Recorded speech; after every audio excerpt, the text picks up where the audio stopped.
بسم اللہ الرحمن الرحیم۔ سوال ہے، حجاج ابن یوسف کون تھا؟ سنا ہے بڑا ظالم تھا، اور یہ بھی سنا ہے کہ قرآن حکیم کے اعراب یعنی زیر زبر پیش بھی اسی نے لگوائے تھے۔ شاہ جی تسی سنیا نہیں، تسی تو مارا بھی کھا دیا نے آل امیہ دیاں، ٹھیک ہے۔ حجاج ابن یوسف جو ہے ایک بہت ظالم شخص تھا، آل امیہ میں سے تھا، ان کا خدمت گزار بنو ثقیف میں سے تھا۔ آل امیہ سے مراد ہے کہ امیہ والا تھا، خود وہ یعنی بنو امیہ میں نہیں تھا، بنو ثقیف میں سے تھا۔ حجاج ابن یوسف عبد الملک بن مروان کا رائٹ ہینڈ تھا اور کوفے کا گورنر تھا، اور پھر اس کو لالچ دی گئی کہ تم اگر عبداللہ ابن زبیر کو قتل کر دو تو تمہیں حجاز کا گورنر بنا دیں گے، کیونکہ عبداللہ ابن زبیر نے مروان کے دور کے اندر 9 سال کے لیے وہاں پہ خلافت قائم کر لی تھی۔ شہادت حسین کے بعد مسلمان حکومتیں 2 حصوں میں بٹ گئی تھیں، شام میں اور باقی سارے ایریا میں یزید یعنی حکمران تھا، اور یہاں پہ چونکہ شہادت حسین کے بعد آپ کو پتہ ہے واقعہ ہررا ہوا، اور اس کی وجہ سے ایک ریونج تھا شہادت حسین کے ریونج میں، چونکہ اہل مدینہ نے بیعت توڑی تھی اس لیے یزید نے حملہ کروایا تھا مدینہ شریف پہ، اسے واقعہ ہررا کہتے ہیں۔ اس کے بعد خانہ کعبہ شریف میں اس پورے ایریا میں عبداللہ ابن زبیر نے حکومت قائم کر لی، پھر ان کو بھی شہید کرنے کے لیے اس نے بھیجی فوج، لیکن وہ کامیاب نہیں ہوئی۔ پھر مروان بعد میں آیا، بیچ میں کچھ عرصے کے لیے یزید کا بیٹا تھا معاویہ، لیکن اس نے چھوڑ دیا، معاویہ ابن یزید۔ بعد میں مروان بھی کوشش کرتا رہا، کامیابی نہیں ہوئی۔ جب اس کا بیٹا عبد الملک بن مروان بنا نا، تو اس نے حجاج ابن یوسف ظالم شخص کو بھیجا، اور اس نے پھر دوبارہ سے یعنی چڑھائی کی، اور یہ پوری ڈیٹیل آپ کو صحیح مسلم میں ملے گی، کتاب الحج چیپٹر میں، اور مشکات میں بھی آپ کو 30 جلد میں جو قریش کے مناقب والا بیان ہے نا، اس میں آپ کو مسلم شریف کی حدیث ملے گی۔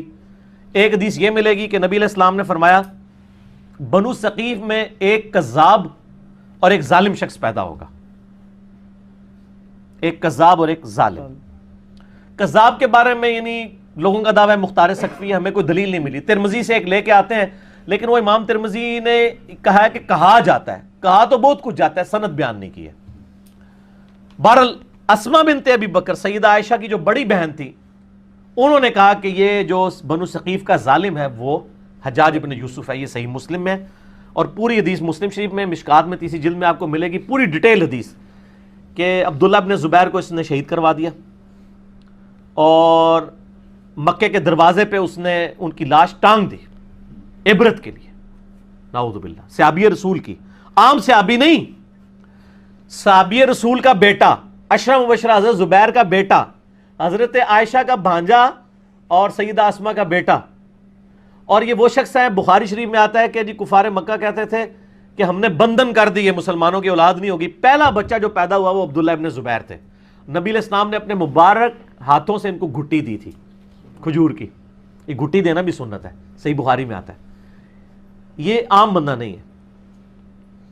ان کی لاش ٹانگ دی، عبداللہ ابن عمر وہاں سے گزرے اور کہا کہ اے ابو خبیب تم پر سلام ہو، یہ ان کی کنیت تھی، اور ان پر سلامتی بھیجی، اور کہا کہ یہ جو آل امیہ کے لوگ ہیں تمہارے بارے میں جھوٹ بولتے ہیں، تم ایسے نہیں تھے، تم بہت عبادت گزار تھے، تم بہت نیکوکار تھے، اور میں تمہیں منع کرتا تھا۔ یعنی وہ عبداللہ ابن زبیر کو منع کرتے تھے کہ آپ حکومتی معاملات میں نہ پڑیں، ذرا ان کی پیسیو نیچر تھی، ان کی ایکٹیو نیچر تھی۔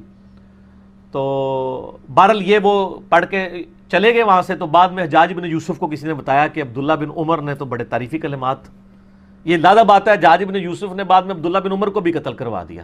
آل امیہ نے کسی کو نہیں چھوڑا، جو ان کے حاکم بھی تھے ان کو بھی شہید کروایا، یہ بھی صحیح بخاری میں آتا ہے حج والے چیپٹر میں، کہ حجاج بن یوسف تیمارداری کے لیے آیا عبداللہ بن عمر کی، کہا کہ مجھے پتہ چل جائے نا آپ کو کس نے مروایا ہے، یعنی وہ زہر آلود نیزہ مار دیا گیا تھا حج کے دوران، کیونکہ امیر حج یہ ہوتے تھے، تو گورنر وہ تھا، وہ کہتا تھا منو امیر حج کیوں نہیں بنا دے، ٹھیک ہے، تو عبداللہ بن عمر کیوں امیر حج ہوتے ہیں؟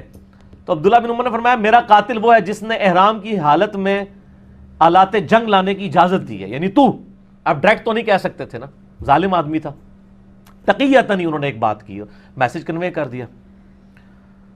تو وہ مسلم شریف کی اس حدیث میں آتا ہے کہ جب وہ عبداللہ بن عمر چلے گئے تو حجاج بن یوسف کو کسی نے بتایا، تو اس نے پھر کہا کہ ٹھیک ہے عبداللہ بن زبیر کی لاش اتار کے یہودیوں کے قبرستان میں پھینک دو۔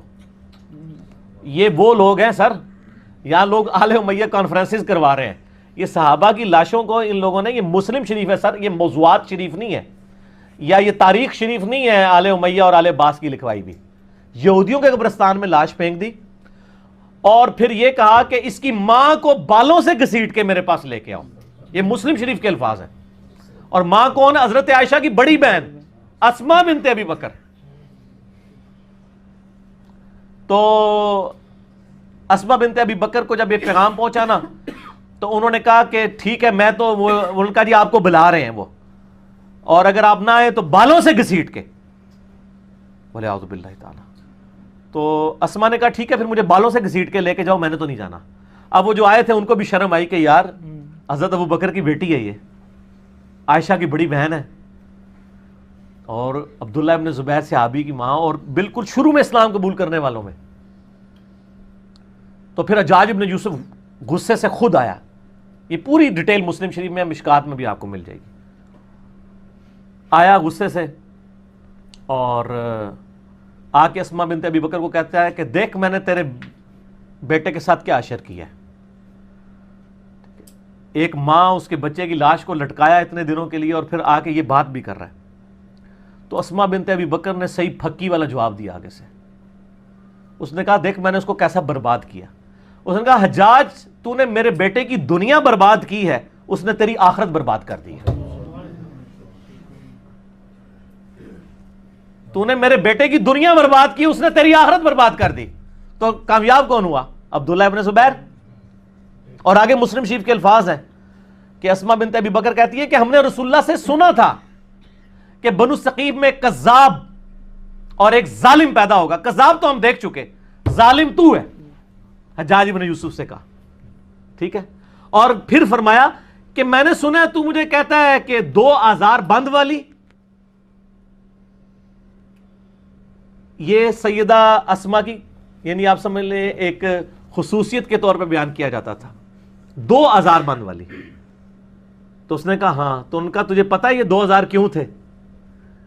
ایک یہ جو آزار میں باندھا کرتی تھی نا ابو بکر اور رسول اللہ صلی اللہ علیہ وسلم کا کھانا لے کے میں غار ثور میں جایا کرتی تھی، اور دوسرا آزار میری تہمت ہوتی تھی جس سے کوئی عورت بھی آزاد نہیں ہو سکتی، اور اس وجہ سے میرا نام پڑ گیا تھا 2 آزار بند والی، رسول اللہ صلی اللہ علیہ وسلم کا کھانا لے کے. تو آپ اندازہ کریں کہ آل امیہ نے ان لوگوں کو جنہوں نے اسلام کے لیے اتنی قربانیاں دی تھی ان کے ساتھ کیا کیا ظلم کیے ہیں.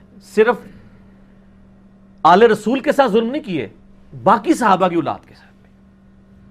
یہ جو آج جو ہے وہ سعودیہ کے ریال لے کے ان کے فضائل و برکات جھوٹے بیان کرنے کی کوشش کر رہے ہیں، ان کو پتہ نہیں ہے کہ یہ بھی کیا کر رہے ہیں، یہ اپنی دنیا بچانے کے چکر میں اپنی آخرت برباد کر رہے ہیں ان کی جھوٹی وکالت کر کے.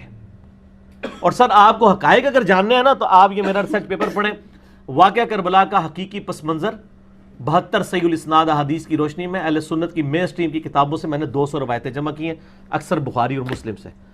تو یہ جناب حجاج ابن یوسف تھا اور یہ اس کی اصلیت تھی. پھر اس کا اینڈ بھی ہوا سر. ہر بندے کی اخیر ہوتی ہے نا، ہر بندے کی اخیر ہوتی ہے. پھر اس کو پھر کینسر ہو گیا تھا اور بڑی یہ بری بھیانک موت مرا ہے. اور موت کے اس نے آخری جس صحابی کو قتل کروایا وہ سعید ابن جبیر تھے، تابعی. ٹھیک ہے نا، وہ بھی بڑا دردناک واقعہ ہے، وہ میں بیان کروں تو آدھا گھنٹہ اور لگ جائے گا. اس کے بعد پھر وہ کسی پہ قادر نہیں ہوا قتل کرنے پہ.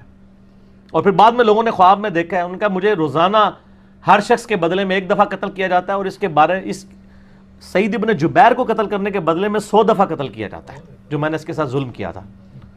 وہ بھی شیان علی میں سے تھے، خیر التابعین ہے سعید ابن جبیر رضی اللہ تعالیٰ عنہ، عبداللہ ابن عباس کے شاگرد. بہرحال یہ حجاج ابن یوسف کی پھر اخیر بڑی بری ہوئی ہے نا. یعنی یہ پھر بعد میں ولید ابن عبد الملک بنا، عبد الملک بن مروان کا بیٹا خلیفہ، اور اسی دوران ولید نے یہ مہم چلانی شروع کی کہ کیونکہ اس کے باپ نے وصیت کی تھی کہ میرے مرنے کے بعد میرا بیٹا ولید بنے گا، اس کے بعد اس کا چھوٹا بھائی سلمان بن عبد الملک بنے گا. تو اس نے یہ مہم چلائی کہ نہیں میرا بھائی نہیں بنے گا، میرے مرنے کے بعد میرا بیٹا کیوں نہ بنے. یہ تحریک اس نے چلائی. جب یہ تحریک چلائی نا تو سارے گورنر آپ کو پتا لائی لگ ہوتے ہیں، سارے مان گئے. ایک گورنر ایسا تھا جس نے کہا کہ نہیں، وہ عمر بن عبدالعزیز تھے، مدینہ شریف کے گورنر عمر بن عبدالعزیز رحمہ اللہ تعالی. وہ بہنوئی بھی تھے اس کے ولید کے. مروان کے دو بیٹے تھے, ایک عبد الملک اور ایک عبد العزیز. عبد العزیز کا بیٹا عمر بن عبد العزیز ہے, یہ بھی مروان کی اولاد ہے. لیکن دیکھ لیں, اور اسی لیے ہم کہتے ہیں نا آل امیہ میں عمر بن عبد العزیز. مولانا طارق جمیل صاحب کو میں کہتا ہوں نا آل امیہ میں عمر بن عبد العزیز. ٹھیک ہے, آپ سمجھ رہے کیوں کہتے ہیں؟ تو عمر بن عبد العزیز نے مخالفت کر دی, انہوں نے کہا نہ. اب وہ کیا ہوا کہ اس نے پکڑ کے عمر بن عبد العزیز کو قید میں ڈال دیا, چونکہ عمر بن عبد العزیز جو ہے نا وہ بڑے محبوب گورنر تھے اپنے علاقے کے, تو بڑی شورش برپا ہو گئی. اسی دوران ولید بن عبد الملک اچانک مر گیا, تو آٹومیٹیکلی سلمان بن عبد الملک خلیفہ بن گیا, اس کا چھوٹا بھائی.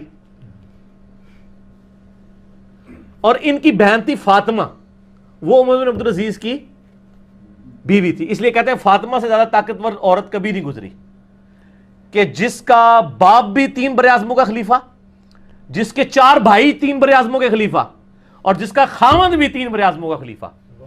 اور بڑی درویش عورت تھی وہ فاطمہ بنت عبد الملک بن مروان. تو فاطمہ جو تھی نا درویش عورت, اس کی بیوی. اب وہ سلمان بن گیا خلیفہ. سلمان جب خلیفہ بنا تو اس کو یہ چیز معلوم تھی کہ میری خلافت میں سب سے بڑی کنٹریبیوشن عمر بن عبد العزیز کی ہے. ٹھیک ہو گیا, یہ اس کے دماغ میں تھا کہ اگر عمر بن عبد العزیز نہ ہوتا تو میرا بھتیجا اس وقت خلیفہ ہوتا, اور مجھے تو اس نے معزول کر دیا تھا میرے بڑے بھائی نے. تو اس لیے وہ ان کو یعنی آگے آگے رکھتا تھا. مسجد نبی شریف کی امامت بھی کراتے تھے. انس بن مالک کے بارے میں سنن نسائی میں آتا ہے کہ میں نے رسول اللہ صلی اللہ علیہ وآلہ وسلم کے بعد بڑے عرصے کے بعد کسی ایسے شخص کے پیچھے نماز پڑھی ہے جو بالکل نبی علیہ السلام کے طریقے پہ ہمیں نماز پڑھاتا ہے, اور وہ عمر بن عبد العزیز ہے. 99 ہجری میں خلیفہ بنے, اور 101 ہجری میں صرف 38 سال کی عمر میں آل امیہ نے زہر دے کے ان کو شہید کر دیا. ٹھیک ہو گیا. تو عمر بن عبد العزیز جب خلیفہ بنے تو یعنی یہ گورنر تھے اور سلمان خلیفہ بن گیا. پھر انہوں نے مشورہ دیا کہ حجاج ابن یوسف کو معزول کیا جائے, یہ ظالم آدمی ہے. اس نے کہا حجاج نام کے جتنے بندے ہمارے گورنمنٹ میں ہیں سارے معزول, جیلوں میں ڈلواؤ ان کو. ٹھیک ہو گیا. اب جب یہ جیلوں میں گئے نا تو محمد بن قاسم کا بھی رگڑا لگ گیا, جس نے یہاں پہ, وہ حجاج ابن یوسف کا کیا تھا, رشتہ دار تھا نا, بانجا تھا نا, بانجا یا بھتیجا. تو اس کو پھر مفتے میں رگڑا لگ گیا, اس کو پھر بلا کے جیل میں ڈالا گیا. وہ کہتے ہیں نا جی وہ نباز جیل پاتا سی اس لیے کہ پیچھے خلیفہ چینج ہو گیا تھا. تو حجاج ابن یوسف کے جتنے بھیجے ہوئے تھے نا, اس کو چونکہ وہ گورنری سے گیا تو اس کے بھی سارے فرستادے فارغ ہو گئے. اور پھر یہ خیر بڑی بری موت مرا, یعنی اس کو پھوڑے نکل آئے اور پیپ نکلتی تھی. پھر مرتے مرتے یہ کہتا تھا کہ جی اللہ تعالیٰ تو ماں سے زیادہ محبت کر, جو ساڑھے لوگ بھی کہتے ہیں. حسن بصری کو کسی نے بتایا کہ وہ تو کہتا ہے کہ جی اللہ تعالیٰ کی رحمت تو میرے گناہوں کو تو اس کے سامنے کچھ بھی نہیں ہے. تو حسن بصری نے فرمایا حجاج چاہتا ہے کہ دنیا بھی اپنی مرضی کی گزاری ہے اور آخرت بھی اپنی مرضی کی گزارے. اس طرح تو نہیں ہوتا کہ دونوں جہانی مٹھے باؤ, دونوں جہان تو نہیں مٹھے میں آ سکتے نا, یا دنیا یا آخرت. ٹھیک ہو گیا. تو خیر یہ مارا گیا. پھر سلمان جو ہے نا, اس کی جب موت کا وقت قریب آیا اس کو بھی ایک بیماری لگ گئی. تو اس نے ارادہ کیا کہ اپنے چھوٹے 2 بھائیوں کو خلافت کے لیے نامزد کرے. تو اس کا ایک اسسٹنٹ تھا, رجا اس کا نام تھا, بڑا نیک تھا وہ. اس نے کہا کہ اگر تو میری ماننا تو عمر بن عبد العزیز کو خلیفہ بنا دے. اس نے کہا کہ یہ تو میرے بھائی اس کو مار دیں گے, مانیں گے نہیں. اس نے کہا نہیں, ان کا علاج ہے میرے پاس, دیکھ تو اگر خلیفہ بنا تو اس کی وجہ سے بنا ہے. عمر بن عبد العزیز حادثاتی طور پہ جو ہے نا وہ خلیفہ بن گئے تھے, ورنہ ان کو کس نے بنانا تھا اتنے نیک آدمی کو. ان کا یار اس طرح کر کہ تو نا ایک بند وصیت لکھ کے اس کو سیل کر دے, اور کہہ کہ اس سیل کے اوپر بیعت لو کہ نیکسٹ خلیفہ کون ہے, اور جو بیعت نہیں کرے گا اس کو قتل کر دیا جائے گا. اور تو لکھ دے کہ عمر بن عبد العزیز تیرے بعد خلیفہ ہے, اور اس کے بعد تو لکھ دے کہ عمر بن عبد العزیز کے بعد میرا جو بھائی چھوٹا ہے یزید اور اشام وہ خلیفہ ہے. تو ان کو بھی امید لگ جائے گی چلو 80-60 باری بھی آ جائے گی. یہ لکھ کے نا جناب سیل کر دی گئی. اب سیل لے کے جب باہر آئی میدان جنگ میں, خیمے سے باہر نکلے, کہا جی امیر المومنین نے اپنا سکسیسر مقرر کر دیا ہے, اس کے اندر اس کا نام ہے, تو بیعت کرو بند پہ. وہ بھائی آگے لالچی, انہوں نے کہا نہ کھول کے پڑھ ساڈا نام لکھے کہ نہیں. انہوں نے کہا میں کہنا تہاڈا نام لکھے نہ تو لکھے سی لیکن یہ پتا کہ کہڑے نمبر تے لکھے ہے. ٹھیک ہو گیا. اور دوسری طرف عمر بن عبد العزیز آگے کہتے ہیں رجا مجھے بتا دے کہیں میرا نام تو نہیں لکھ دیا ورنہ میں جنگلوں میں چلا جاؤں, میں خلافت کا بار نہیں اٹھا سکتا. ٹھیک ہو. یہ آپ اپروچ کا فرق دیکھ لیں. تو رجا کہتا ہے میں نے زندگی میں ایک ہی جھوٹ بولا ہے, نہ اس سے پہلے نہ اس کے بعد, وہ یہ تھا کہ میں نے کہا عمر تیرا نام نہیں ہے بیچ میں, کیونکہ مجھے خطرہ تھا کہ یہ چھوڑ دیں گے اور مسلمان ایسے حکمران سے محروم نہ ہو جائیں. کہتے ہیں جب وصیت کھولی گئی, جب پڑھ کے سنائی گئی عمر بن عبد العزیز, تو عمر بن عبد العزیز جو ہے وہ بے ہوش ہو کے گر پڑے. دو بندوں کے سہارے, ایک 35 سال کا نوجوان 2 بندوں کے سہارے لا کے ممبر تک لایا گیا پہلا خطاب کرنے کے لیے, اور آل امیہ کے چہرے لٹک گئے. لیکن جب پڑھا کہ ان کے مرنے کے بعد وہ بھی بنیں گے تو ان کو امید لگ گئی. ان کا چلو ٹھیک ہے ساڈا یار بہنوئی ہے نا 100 کرو کیڑا باہر دا بندہ ہے. ٹھیک ہو گیا. دادا تو ساڈا مروان ایک ہی ہے نا. ٹھیک ہو گیا, پردادا. تو یہ پورا معاملہ ہوا. عمر بن عبد العزیز رحمہ اللہ تعالی ورضی اللہ تعالی عنہ وعلیہ السلام یوں خلیفہ بنے. پھر سر 2 سال صرف ان کو رہنے دیا ہے, 2.25 سال. جتنی حضرت ابوبکر کی خلافت کا ٹینیور ہے نا اتنا ہی ان کا. اور دیکھ لیں اسلام میں 5 خلفاء ابو بکر, عمر, عثمان و علی اور حسن ابن علی کے بعد چھٹا خلیفہ ان کو مانا جاتا ہے. بیچ میں کسی کو خلیفہ نہیں مانا جاتا. علی منہاج النبوہ 2 سال کے اندر, 2.25 سال کے اندر انہوں نے پچھلے 40 سال میں آل امیہ نے جتنی لوگوں کی جدادیں ہتھیائی تھی نا ان کی اولادوں کو بلا کے واپس کی. جو جاگیر فدق تھی وہ بنو ہاشم کے حوالے کر دی. اور ممبروں پہ جو پچھلے 60 سال سے سب و شتم ہو رہا تھا مولا علی پر, لعنت کروائی جاتی تھی, وہ بند کروا کے ان اللہ یأمر بالعدل والاحسان یہ والی آیت خطبے میں داخل کی. اور تبدیلی آ گئی جناب, یہ تبدیلی تھی جو آئی. اور راوی کہتے ہیں کہ جی عمر بن عبد العزیز جب خلیفہ بنے نا اس سے پہلے تک یہ حالت تھی کہ لوگوں کی چوراہے پہ یہ گفتگو ہوتی تھی تیرے کتنے پلاٹ ہیں اور تیرے کتنے بنگلے ہیں اور تیری کتنی بیوی ہیں. اور جب عمر بن عبد العزیز خلیفہ بنے تو چوراہوں پہ یہ گفتگو ہوا کرتی تھی کہ تو نے اس ہفتے کتنے نفلی روزے رکھے اور کتنا قرآن پڑھا. کیوں کہ جب عمر بن عبد العزیز جمعے کی نماز پڑھانے کے لیے آتے تھے تو 10 15 پیوند ان کے کرتے کے اوپر لگے ہوئے ہوتے تھے. تو لوگ کہتے تھے کہ یار یہ 3 براعظموں کا حکمران اگر اس حال میں رہ رہا ہے تو سر ہم کیا. میں یہی کہتا ہوں کہ آج اگر عمران خان صاحب پرائم منسٹر خود خطبہ دے رہے ہوں شاہ فیصل مسجد کے اندر سادہ سے شلوار قمیض کے اندر, تو شلوار قمیض خود بخود ہی فیشن بن جائے گا. ویسے وہ پہنتے شلوار قمیض ہی, مجھے بڑی خوشی ہوئی چائنا میں بھی اس نے شلوار قمیض پہنی ہوئی ہے, تو خود بخود کی فیشن بن جائے گا. اتنی تبدیلی آئے گی. اور لوگوں کی یہ گفتگو ہوا کرتی تھی, گفتگو تک چینج ہوگی. حکمران سے کتنا فرق پڑتا ہے. خیر پھر یہ زہر ایسے حکمران کدھر ہضم ہوتے ہیں, پھر ان کو زہر دے کے شہید کر دیا گیا. لیکن انہوں نے اتنی تبدیلی کر دی تھی, اسی لیے ان کو اسلام کا پہلا مجدد کہا جاتا ہے. یہ واحد مجدد ہے اسلام کی ہسٹری میں جس کو سنی اور شیعہ دونوں مجدد مانتے ہیں. اس کے بعد کسی مجدد پہ متفق نہیں ہے سوائے امام مہدی 12ویں مجدد کے, 12ویں خلیفہ کے. یہ ہیں وہ شخص عمر بن عبد العزیز. چونکہ حجاج ابن یوسف کی بات تھی تو حجاج ابن یوسف کا انجام بھی بتانا تھا, اس کے ساتھ یہ ساری چیزیں جڑی ہوئی تھیں تو میں نے بتا دی اس لیے. اچھا اس سوال کا بھی دوسرا حصہ تھا کہ وہ جو کہتے ہیں قرآن حکیم پہ اعراب زیر زبر پیش. ہاں جی, اعراب والا جو مسئلہ ہے نا حجاج ابن یوسف والا, یہ بھی آل امیہ کا دعویٰ ہے. آپ امام قرطبی کی تفسیر اٹھائیں, انہوں نے تو کہا ہے کہ مولا علی کے جو شاگرد تھے ابو الاسود الدولی, انہوں نے مولا علی نے ان کو چیف جسٹس لگایا ہوا تھا کوفے کا, اور مولا علی کے کہنے پر انہوں نے قرآن پاک پہ زبر زیر اور پیش لگوائے تھے. اور یہ کوئی بدعت نہیں ہے, قرآن بدل نہیں گیا. جیسے آپ اردو میں دن لکھا ہو تو ہمارا بچہ بھی اسے دون یا دان نہیں پڑھے گا. عربیوں کو لو تو یہ زبر زیر کی ضرورت نہیں ہے, اجمیوں کے لیے لگوائے گئے تھے. اس کو بدعت کہنا جو ہے وہ بے وقوفی ہے. تو یہ سیدنا علی نے لگائے تھے, چونکہ آل امیہ ان کو نیچا کرنا چاہتی تھی اس لیے انہوں نے پکڑ کے ادھر لگا دیا. اور اگر لگوائے بھی ہوں تو بخاری مسلم کی حدیث ہے کہ اللہ تعالیٰ فاسق سے بھی دین کا کام لے سکتا ہے, اس سے کوئی فرق نہیں پڑتا. دین کا کام تو اللہ تعالیٰ کسی سے بھی لے سکتا ہے, اصل وہ اپنے اعمال کے مطابق اٹھایا جائے گا. ٹھیک ہوگا. بخاری مسلم میں وہ حدیث ہے نا کہ ایک شخص بڑا اچھا قتال کر رہا تھا, آپ نے فرمایا یہ دوست کی ہے. صحابہ کہتے ہیں ہمیں وسوسہ آیا کہ اتنا بہادر شخص دوست کی, اینڈ پہ زخموں کی تاب نہ لاتے ہوئے اس نے تلوار کھڑی کر کے اپنے آپ کو اس پہ گرا کے خودکشی کر لی. وہ صحابی کہتے ہیں میں اس کے پیچھے تھا کہ یہ دوستی کس طرح. تو وہیں سے اس نے نعرہ لگایا صدق رسول اللہ صلی اللہ علیہ وسلم, رسول اللہ نے سچ فرمایا تھا کہ یہ دوستی ہے. تو پھر آپ صلی اللہ علیہ وآلہ وسلم نے فرمایا کہ اٹھو بلال, اعلان کر دو کہ آخرت کا دار و مدار خاتمے کے اوپر ہے. خاتمہ اس کا خودکشی کے اوپر ہوا ہے, اس لیے وہ یعنی حرام موت مر گیا نا. بظاہر وہ قانونی طور پہ صحابی بھی تھا, مجاہد بھی تھا, سب کچھ تھا, اللہ نے وحی کے ذریعے بتا دیا کہ یہ دوستی ہے. تو یہ بڑا خطرناک معاملہ ہے. اللہم من احییتہ منا فاحیہ علی الاسلام ومن توفیتہ منا فتوفہ علی الایمان. آمین.